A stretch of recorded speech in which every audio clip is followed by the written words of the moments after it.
Today I'm happy to have Mr. Paul Clovis, founder and managing director of Quasitech, to talk on how businesses can re-strategize in the post-COVID world. Kwa is an entrepreneur and one of Africa's leading business consultants. He's multi-talented, committed, and logical.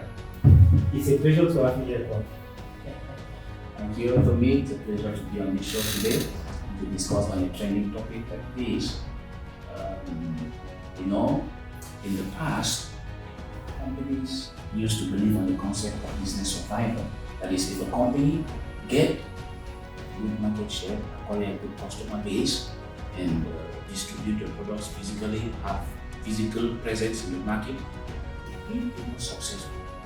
But when COVID came, most companies had to close down. And the shocking part of it is 60% of those companies that shut down because of COVID did not reopen at all.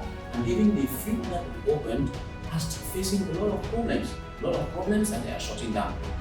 So it is therefore very important to shift the concept of business survival to business resilience. What is business resilience and how can it be achieved? Okay. Business resilience is a four-arm technique that companies can apply to grow in the post-COVID world.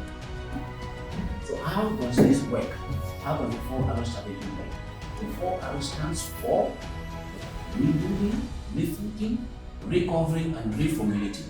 When we talk of rebuilding, we mean restructuring the business operations, which means that for companies to grow in the post-COVID era, they need to switch to agile models that are focused on customers by adopting cost-efficient manufacturing processes and yet be responsive in their supply chains. Okay. We talk of being cost-effective and being responsive. These two are somehow contradictory. How can this be? Okay. Now, when we talk of being cost-effective and at the same time being responsive, what we mean is that companies should apply the concept of multi-domestication, which means if a company is operating in different geographical regions, well, it is necessary that in each of these geographical regions, the company should have products that appeal to the local consumers in an efficient way. And at the same time, each market segment should be targeted with products that are customized to the taste of the local consumers. So in that case, the company is being efficient and at the same time it is being responsive by supplying a specific product in specific markets. The second R is rethinking the organization.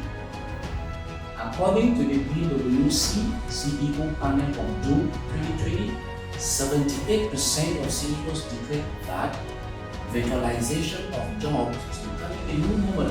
So it is very important that any business, no matter the nature, be it small, large, or medium size, it is important that part, if not all of the processes, be virtualized.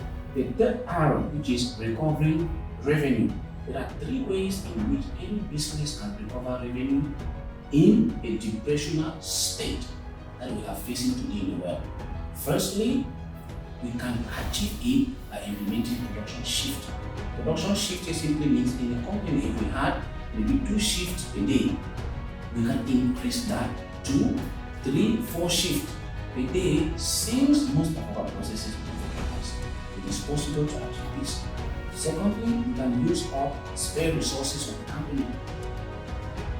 Thirdly, it is important that businesses collaborate with suppliers and their retailers. Okay. So how can small businesses collaborate with their suppliers? Okay. In the past, the supply chain was just vertical, which means it had the supplier, the manufacturer, the wholesalers, the retailers, and then the customers. Each of these parties was an independent business acting for its own benefit, maximizing profit to the detriment of the other parties. So what usually happened was this led to some conflict in the supply chain, and most of the time it led to the failure of some of the businesses. So in the post-COVID world, we are recommending collaboration between companies. This can be achieved in three ways. Firstly, corporate collaboration. Secondly, administered collaboration. Thirdly, contractual collaboration. When we talk of corporate collaboration, we mean that these companies, that is the supplier, the manufacturer, and the distributors, they both bring their resources together and collaborate with each other. That is one way of collaboration. Now we'll come to the contractual collaboration. It means that the supplier, the manufacturer, and the distributors, they go into some contractual terms and they agree that the supplier will be providing this type of raw materials for this period of time, for this cost, while the manufacturer will be in charge of manufacturing this amount of products per month or per annum, and the distributor is responsible for getting these products to the market at this cost at this time. So that is going to improve the agility of the supply chain. And thirdly, it is administered collaboration. When we talk about administered collaboration, here we mean that if one of the parties is very powerful, be it the manufacturer, or be it the supplier, or the distributor, the other parties can submit to it in order to learn from a more powerful party. So in that case, it still leads to some level of collaboration and success of the whole supply chain. So in the post-COVID world, we are strongly recommending that companies collaborate instead of competing. The fourth area, which is reformulating digital solutions. It's important to note that the digital solutions that were applicable in the pre-COVID world are becoming obsolete and will not continue to be applicable in the post-COVID world. Therefore, as a small business or a medium-sized or a large-sized company, it is important to keep an eye on the external environment of your business. What are the technological advances? What are the change in constitution of the country you are operating in? What are the shift in the social patterns? What are the changes in the legal patterns? So all of this, it is important to keep an eye on all of these factors in order to implement these new technological advances.